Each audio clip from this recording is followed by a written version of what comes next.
Hi friends, second fundamental physical quantity is mass. Mass is the representation of a quantity present in a body or quantity of matter present in a body or a substance. So mass SI units are kg and CGS units are grams. Kg means kilogram.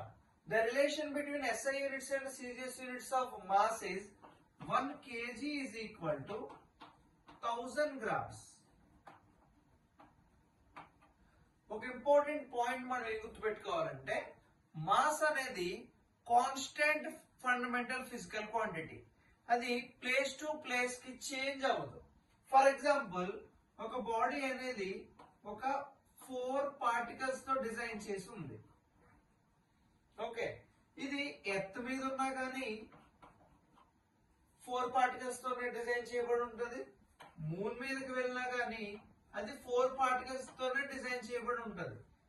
So mass అనేది క్వాంటిటీకి సంబంధించింది కాబట్టి అది place to place మనకి change అవ్వదు. So there is lot of difference between mass and weight. అందుకు మనం common గా ఏమనుకుంటాం అంటే మాస్ అన్న వెయిట్ అన్న ఒకటే అనుకుంటాం, కానీ వెయిట్ అనేది మాస్ కి వేరే వేరేగా ఉంటాయి. Weight and mass are different. Mass అనేది matter contained in the body. Weight is it is a force. Okay, force that acts on the mass. Weight అనేది ఫోర్స్ కిందకు వస్తుంది, మాస్ అనేది క్వాంటిటీ కిందకు వస్తుంది. ఓకే, సో క్వాంటిటీ అనేది place to place change అవ్వదు కదా, వెయిట్ చేంజ్ అయినట్టుగా. Okay, weight is not a fundamental physical quantity, it is a derived physical quantity. Mass is the fundamental physical quantity.